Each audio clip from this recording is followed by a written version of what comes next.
Sister Campbell tapped me on the shoulder when we had sat down for right when we were into the offering, and she motioned for me over to him, and then she said, "Can you get Brother John Wall?" Because he was standing 2 rows in front of me with the offering, and I tapped him on the arm to get him, and then I motioned back and showed him, and I don't remember, I think he went up either to get Brother Joseph or to get some, I think he was going up to get Brother Joseph, and he, I knelt down, and when I knelt down and looked up at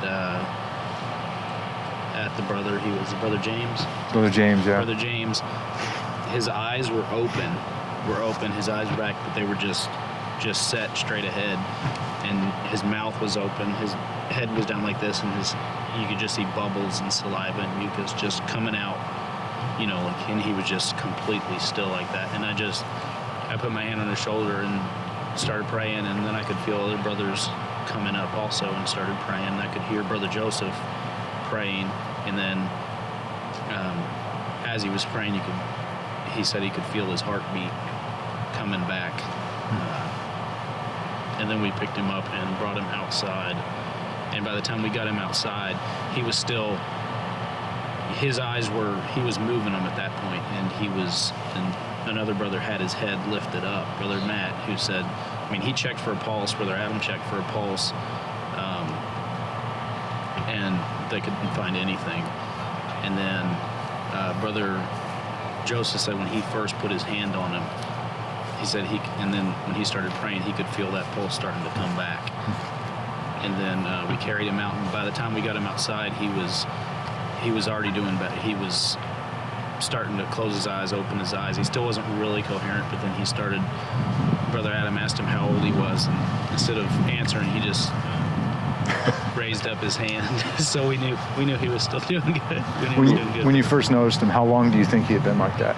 When we sat down for just in the pre-service, I thought he had fallen asleep because I could hear twice. I heard him make a sound almost like, I don't know if he was snoring, but I could hear just almost like a snorting sound. It sounded like a snore, but it just happened 2 times, just kind of a drawn out, not drawn out, but just kind of a snore sound. And I had thought he had fallen asleep. But my mom said she noticed when we were standing up singing that he was slouched over and that he wasn't standing up with us. So we sang for at least 5 or 10 minutes, had to have been, and he was sitting down. He never stood up, which means he had to have been at least out while we were up singing, before we stood up. So when we stood up, he never even stood up. So he could have been gone then. So it wasn't a matter of seconds, it was a matter of minutes. minutes that he was out. Minutes. It was a matter maybe of minutes. 5 minutes, 10 minutes? I mean, we sang for a long time, so, and it was, I mean, we sang, he prayed, did the prayer requests and all that, and then we sat down, so it was a long while. I'm Brother Matthew Golden from Owensboro, Kentucky. I'm a practicing general surgeon at the hospital there. I was actually sitting in the row in front of Brother James this morning. Brother Isaac Toy's wife came and got me shortly after we realized that he wasn't breathing. I turned around, got directly out of my seat, went to him.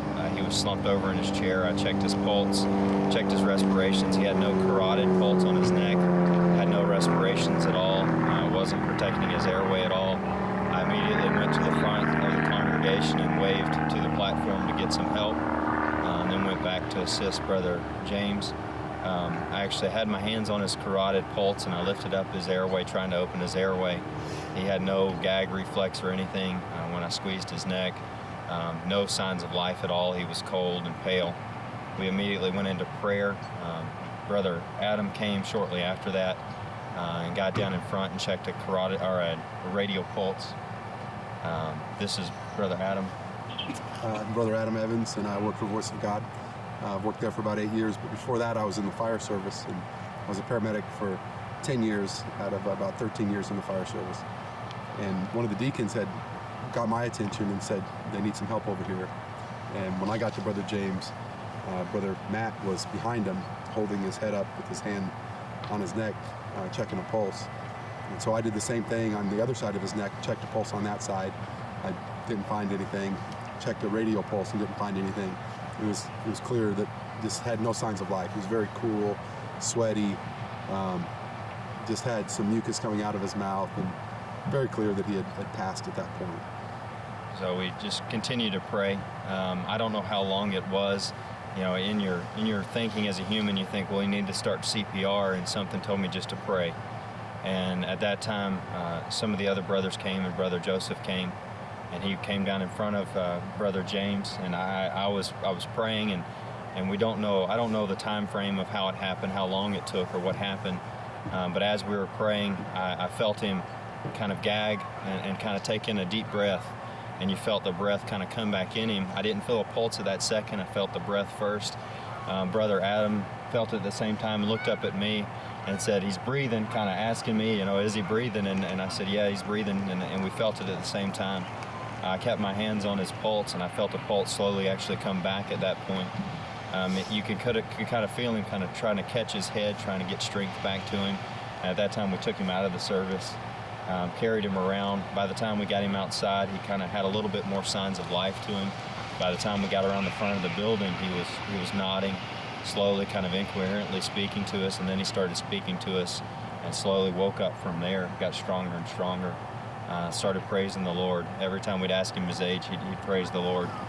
And then when the ambulance got there, I told them what had happened, and I actually rode in the ambulance with him to the hospital. When I got in the ambulance, I kind of explained to him the situation, and I told him, I said, God just raised this man from the dead. And they put on an EKG leads and ran a 12-lead EKG, and I actually myself got to look at it. It was completely normal for his age. There was no major heart attack or changes on the EKG, no funny heart rhythms or anything.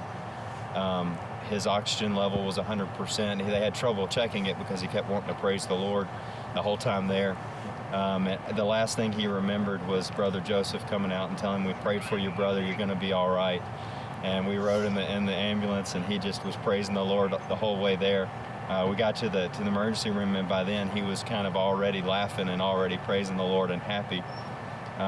The only thing in the emergency room that we found, I was there through the whole thing. They let me come back with him to the CT scanner, and I saw his EKG there in the emergency room. His labs were normal. His heart enzymes were normal. He didn't have a major heart attack. His head CT was normal, so he didn't have a major stroke or anything to explain it. Everything was normal except for his temperature. His body temperature was about 94 degrees. We didn't believe it at first because he was awake talking to us so much and he looked so well. But after checking it again, it was about 94. I don't know what that means. All I can say that it means is he must have been dead for a while to actually get a body temperature that low. And after we got to the emergency room, he warmed up and came up to normal before I left. From my perspective, when after me and Matt had kind of first touched base and realized that he didn't have a pulse, I started unbuttoning the brother's shirt. And I had it in my mind that this person had passed on, but I just kind of knew that the Lord was going to do something. And I wanted to make sure that I could say positively that he had passed away at that point. I unbuttoned his shirt. I put my hand on his chest just to make sure I couldn't feel anything, any respirations or any heartbeat or anything. And as I was doing that, I may have been there for, I don't know, felt like a while, but it was probably 30 seconds to a minute. Brother Joseph had come up, and Brother Joseph's hand, I felt it underneath my hand.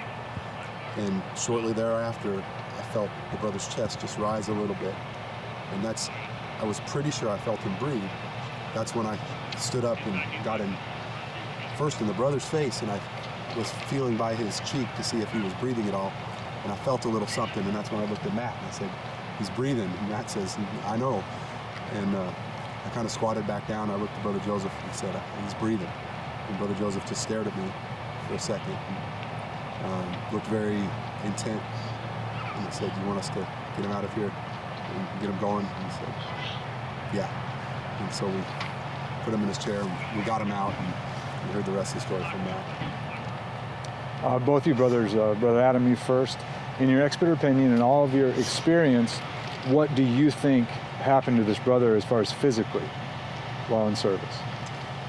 Some of the people around him were saying that before anybody was really alarmed, that he was just sitting there with his head down, and he made a couple snoring type sounds, and they weren't sure if he was asleep or what, but there is like a snoring respiration for a dying person. It's pretty common when somebody's dying.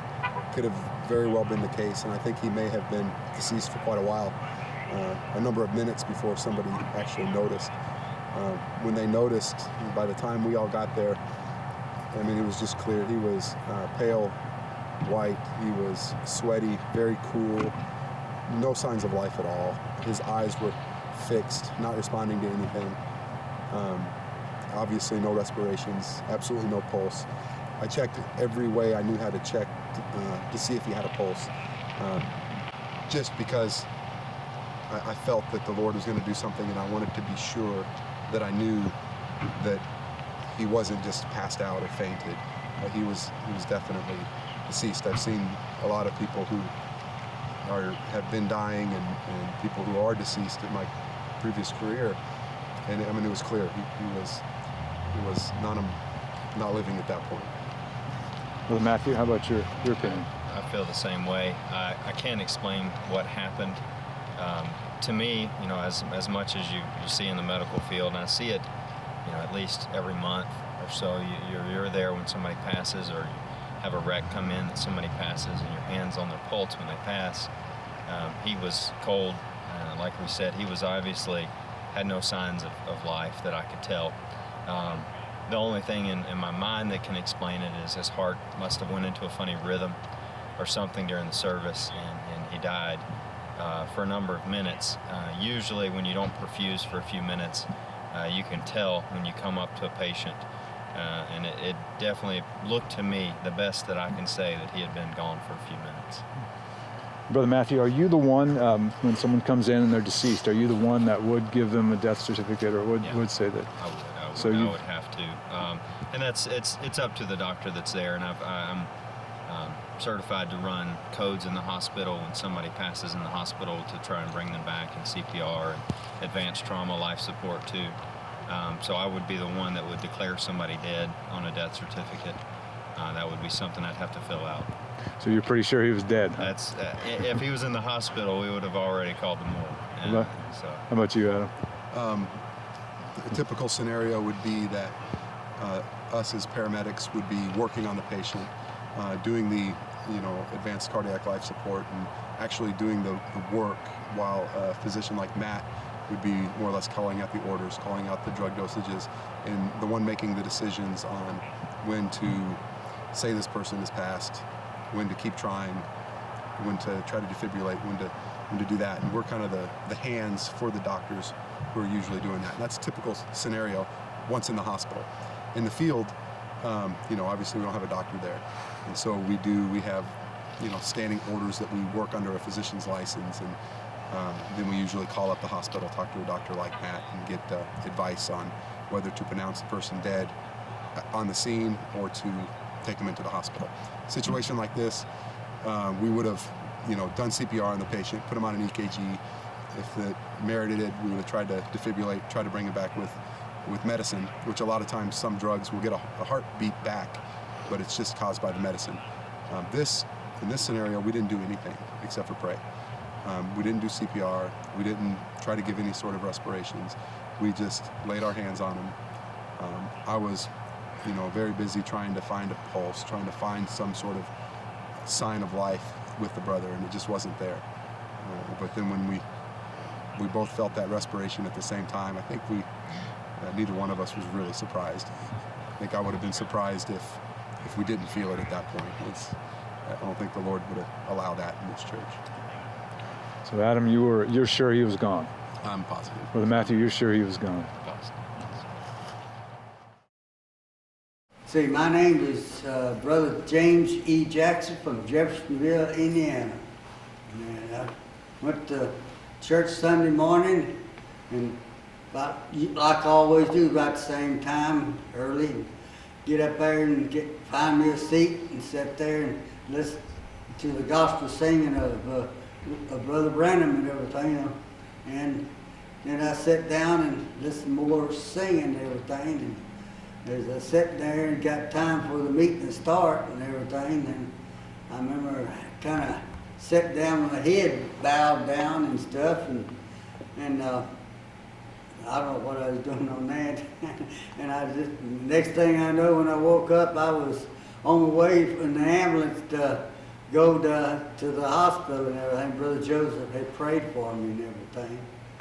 So the Lord has healed me and everything, brought me back to life. So we got to give the Lord credit for that. But you can't say too much thanking the Lord. I learned that a long time ago. Mighty good. Thank the Lord to put me into this wonderful message, the only message that there ever was. Thank you, Lord. Amen.